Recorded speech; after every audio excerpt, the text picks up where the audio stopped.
I never thought I'd come home to silence. Not in a house with a 12-year-old boy and a husband who hummed while making coffee. But that Tuesday evening, when I pushed open our front door after 3 days at my father's hospital bedside, the quiet hit me like a physical weight. "David? Ethan?" My voice echoed through the hallway. No response. No television sounds from the living room. No music leaking from Ethan's bedroom upstairs. Just nothing. I set my overnight bag down, my hands trembling slightly. The drive home had been 4 hours of white-knuckle anxiety. My father's pale face burned into my mind. Stage 4. The doctors had finally said it out loud. Stage 4. Pancreatic cancer. I'd held his hand, watched him sleep, pretended I wasn't falling apart. I'd texted David every few hours, and he'd responded with heart emojis and, "We're fine. Honey, focus on your dad, but this silence didn't feel fine. Hello?" I called again, moving through the kitchen. David's coffee mug sat in the sink. Half full and cold, I touched it. Stone cold. A plate with toast crumbs. The kitchen clock read 6:47 p.m. David should have been home from work by now.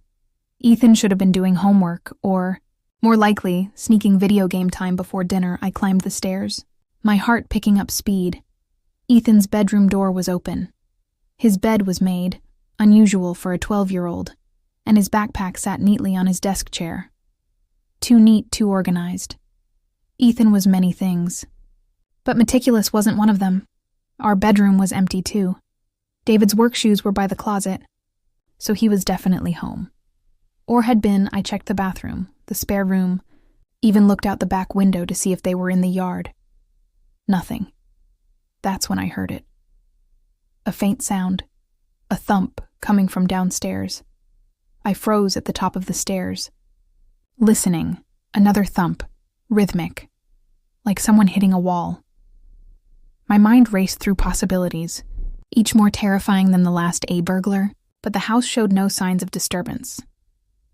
An animal trap somewhere? We didn't have pets. The sound was coming from the basement. Our house was old, built in 1920, and the basement had always been David's domain.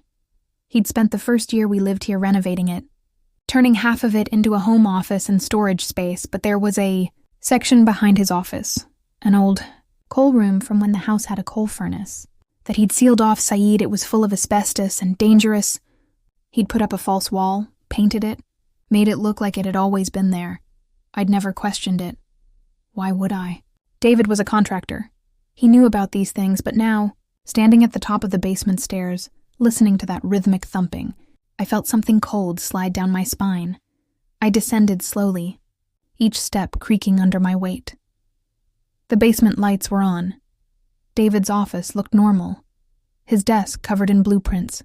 His coffee mug, also cold, sitting on a coaster. His work jacket draped over the chair. The thumping was louder now. Definitely coming from behind that false wall. "David?" My voice came out as a whisper. 3 hard knocks answered me, then a muffled shout. My husband's voice, desperate and hoarse. "Claire! Claire, are you there?" I stumbled backward, my hand flying to my mouth. "David? What? Where are you?" "Behind the wall. The coal room! Claire, please, you have to get me out!" My hands were shaking so badly I could barely think straight. "What are you doing in there? How did you—" "There's no time." His voice was raw, like he'd been shouting for hours. "Find Ethan. Find our son, Claire, please. Just find Ethan first, our son."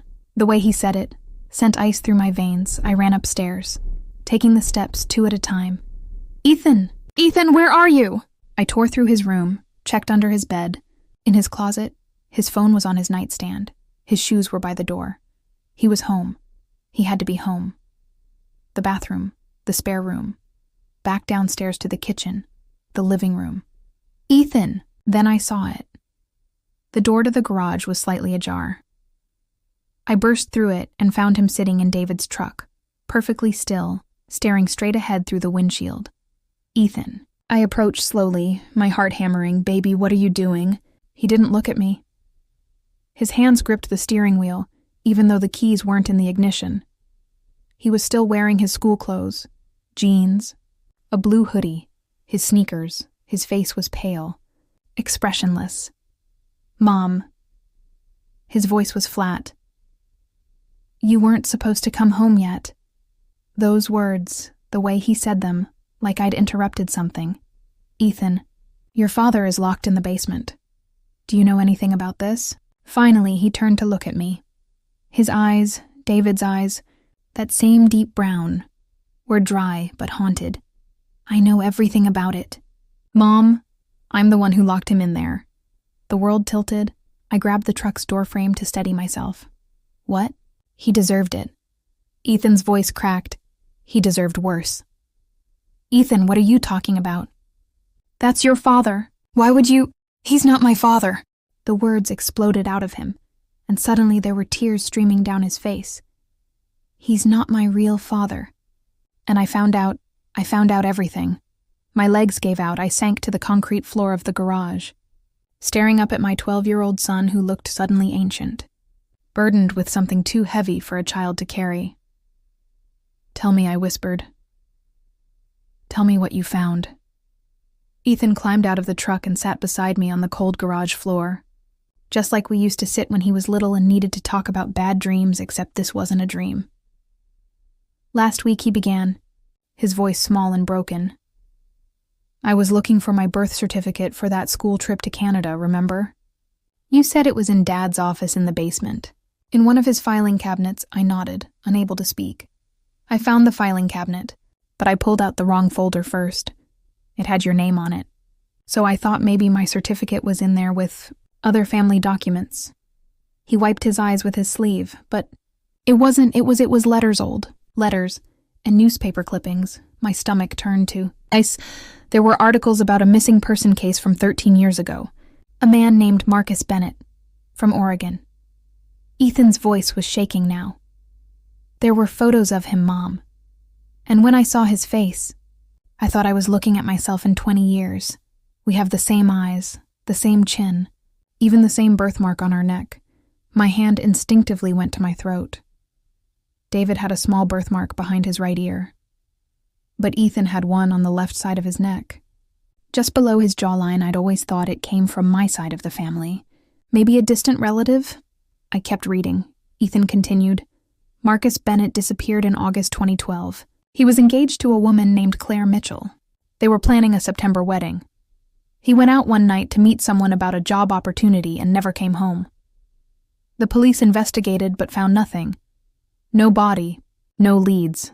The case went cold. Claire Mitchell. My maiden name. Ethan." I started. But he cut me off. "I found the letters, too. Mom letters you wrote to Marcus, love letters. Talking about the baby you were expecting. Talking about me. About how excited you were to be a family." His voice broke completely. "Then there were the other letters. Ones from David to you. Dated just 2 months after Marcus disappeared. Letters where he was comforting you, helping you, being there for you. I couldn't breathe. The garage was spinning. I found your wedding photos. You married David in December 2012. 4 months after Marcus vanished. And in the photos, Mom, you were already showing you were 6 months pregnant with me, Ethan. Please let me explain. There's more!" He was crying hard now, his whole body shaking. "I found a letter David wrote but never sent. It was hidden in the back of the folder. It was addressed to Marcus, and it said he was sorry, that he never meant for things to go so far, that he just wanted you. And Marcus was in the way. And when they met that night, things got out of control, the world stopped, everything stopped," he confessed.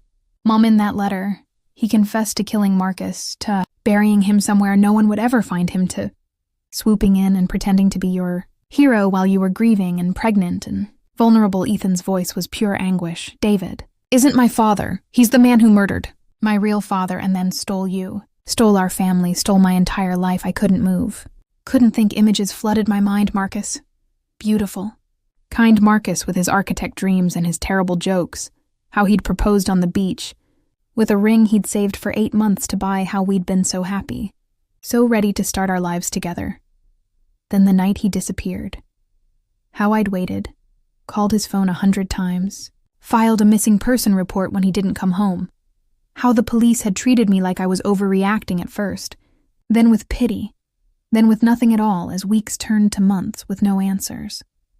How David had been there through it all. My friend, Marcus's friend too, or so I'd thought. He'd brought me food, helped me with doctor's appointments when the pregnancy became too much to handle alone, held me when I cried. He'd been so gentle, so patient. When he'd told me he had feelings for me 6 weeks after Marcus vanished, I'd been horrified at first, but he'd backed off, said he understood, promised to just be my friend, but he hadn't backed off. Not really. He'd stayed close, stayed necessary, and I'd been so broken, so desperate not to raise a baby alone, so terrified of being a single mother. When he proposed in October, saying he wanted to give my baby a father, that he loved me and would wait forever for me to love him back, I'd said yes. Because I was weak, because I was scared, because I couldn't bear the thought of my child growing up without a father like I had. I'd convinced myself I could love David, that maybe what I felt for Marcus had been childish, and this was what real, steady love looked like. I'd buried my guilt about moving on so fast. I'd told myself Marcus would have wanted me to be happy, to give our baby a stable home, but Marcus hadn't moved on. Marcus hadn't left me. Marcus had been murdered by the man who'd comforted me through my grief. Mom? Ethan's voice pulled me back. Say something, please. I looked at my son, Marcus's son, and saw his father's face in every line. How had I never seen it before? How had I spent 12 years looking at this child and not seeing the truth? I didn't know. I whispered, Ethan, I swear to you I didn't know. I believe you, he said quietly. I found your diary entries too. From back then you really loved Marcus. You were destroyed when he disappeared. You didn't know what David had done. We sat in silence for a long moment. Then I asked the question I was terrified to hear the answer. How long has David been in that room? Since yesterday morning. I confronted him when he drove me to school. Told him I knew everything. He tried to deny it at first. Then he got angry, said I didn't understand, that he did it for us, for our family. Ethan's voice hardened. I told him I was going to the police after school, that I'd already made copies of everything and hidden them, and when I got home yesterday, he tried to grab me, tried to take my phone, said we needed to talk, that he could explain.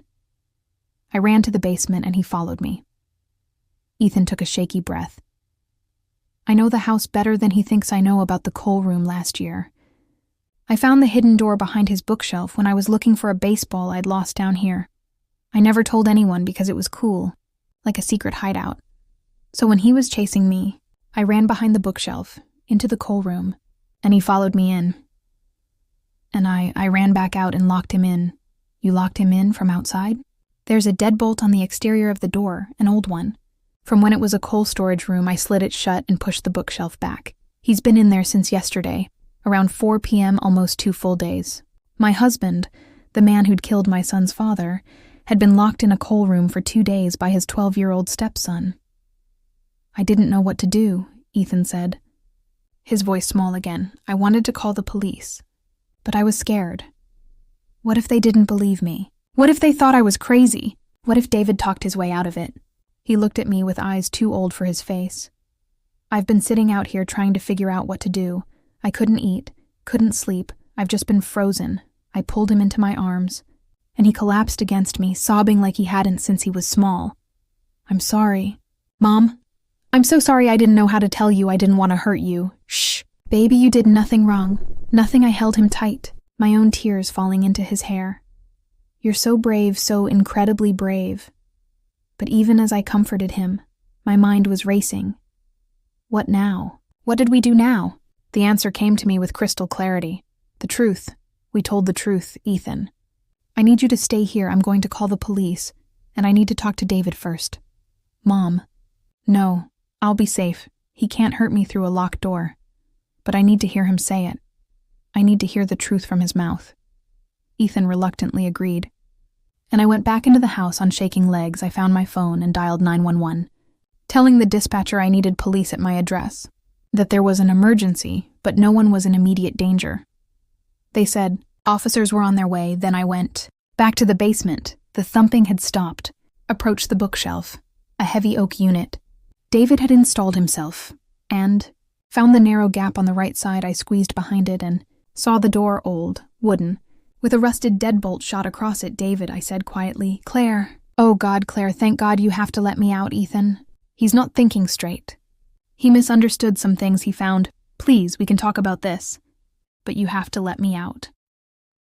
Tell me about Marcus Bennett's silence. Tell me about the night of August 15th, 2012. Tell me about the job opportunity meeting. Tell me the truth. David, I already know everything. Ethan showed me the documents, the confession letter you wrote. More silence. Then, I never meant for you to find out this way. My knees buckled. I leaned against the wall for support. So it's true you killed him. Loved you. His voice was muffled but desperate. I loved you so much. Claire. Since the first day Marcus introduced us, you were so beautiful, so kind, so perfect, and you were with him. And he didn't even appreciate you. He was always working late, always distracted, always taking you for granted. That's not true. It is true. I saw how he was. I would have worshipped you. Claire, I would have put you first in everything. But you only saw him. The bitterness in his voice was like acid. When you told us you were pregnant, and Marcus was excited but also scared about money and timing, I saw my chance. I told him about a construction job opportunity. Said a guy I knew needed an architect consult. Big money. Asked him to meet me. I slid down the wall, sitting on the cold basement floor. What happened that night? I was just going to talk to him. Tell him to treat you better or step aside. I had this whole speech planned. But when I told him I had feelings for you, he laughed. He actually laughed at me, said I was pathetic, that you would never look at someone like me. David's voice cracked. We fought. It got physical. And then there was a rock, and I didn't plan it. Claire, I swear I didn't plan it. Tears streamed down my face. Where is he, David? Where is Marcus? I buried him in the foundation of a building I was working on the next day. A commercial project in Portland. They poured concrete over it. 2 days later, no one ever suspected I'd reported to work that morning like everything was normal. There was nothing to connect me to his disappearance. Wanted to vomit, wanted to scream. My Marcus, the father of my child, was in the foundation of some building. His body sealed in concrete for 13 years. I did it for us. David continued, his voice pleading now. I know it was wrong, I know it, but Claire, look at what we have. We have a beautiful son, a good marriage, a happy life. Ethan is my son in every way that matters. I raised him. I taught him to ride a bike. I went to every soccer game. I've been his father. You murdered his father. The words ripped out of me. You killed the man I loved. And then you manipulated me when I was at my most vulnerable. You watched me grieve for him while you knew exactly where he was. How could you do that? How could you hold me while I cried for him, knowing what you'd done? Because I love you more than he ever did. I've proven that every day for 13 years. I heard sirens in the distance. Getting closer. The police are coming, David. No, Claire. No. Please think about Ethan. Think about what this will do to him. His father in prison for murder? Is that what you want? You're not his father. You never were. The sirens were right outside now. I heard car doors slamming. Heavy footsteps. Claire, please, David was begging now, pounding on the door. I'm sorry. I'm so sorry. I'll do anything. Just don't let them take me away from our family. But there was no family. Not anymore. That had been a lie built on a grave. I walked upstairs and opened the door for the police. The next few hours were a blur. Police officers, detectives, questions upon questions. Ethan sat beside me on the couch, my arm around him, as we told them everything. They recorded our statements. They found the hidden documents. They brought in excavation equipment to eventually recover evidence from the coal room. When they finally brought David up from the basement, he looked haggard and wild-eyed. He tried to reach for me, but officers held him back. Claire, please, I love you.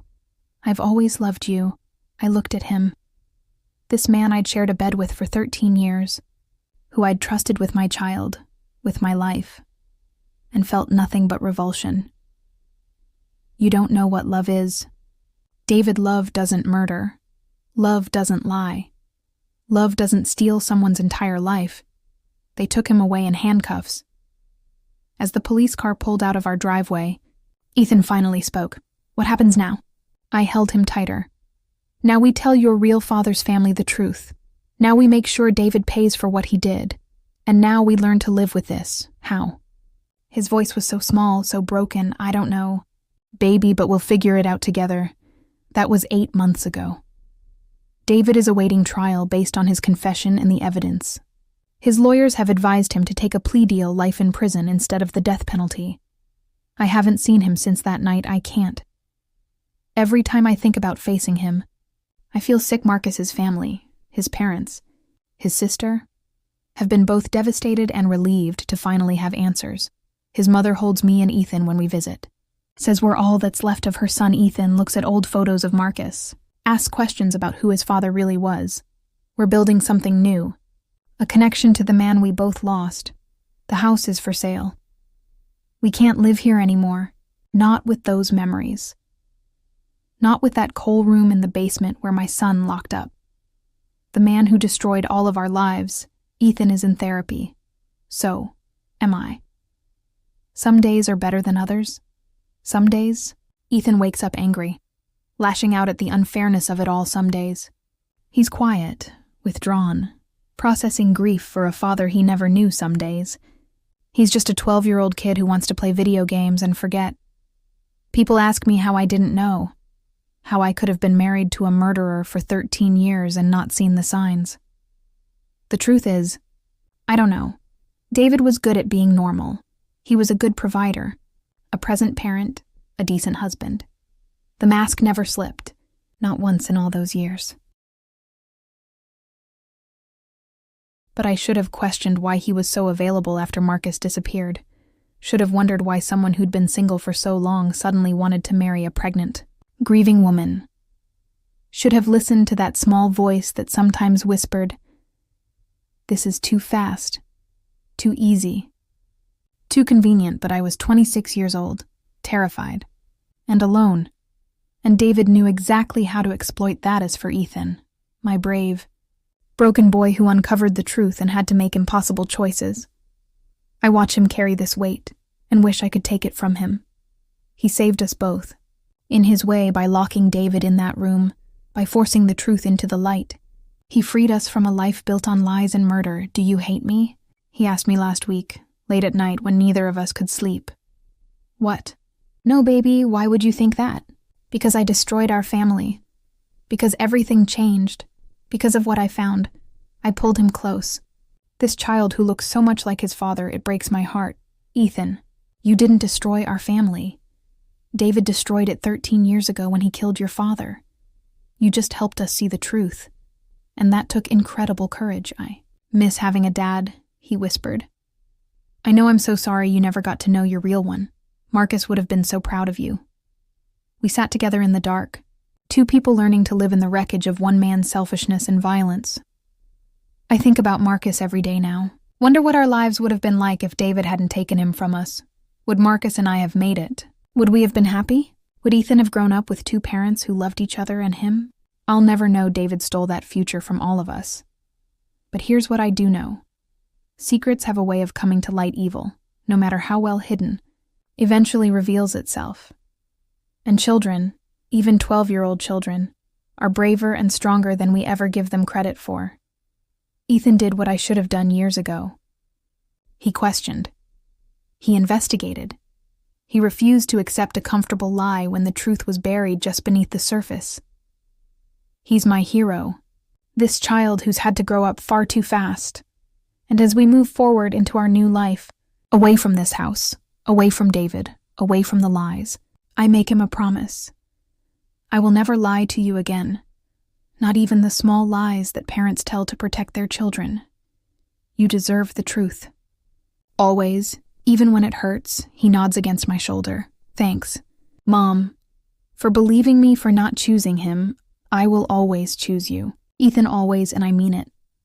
Because at the end of the day, David was right about one thing. Ethan is my son in every way that matters. Not his, never his. Mine and Marcus's a child born from love.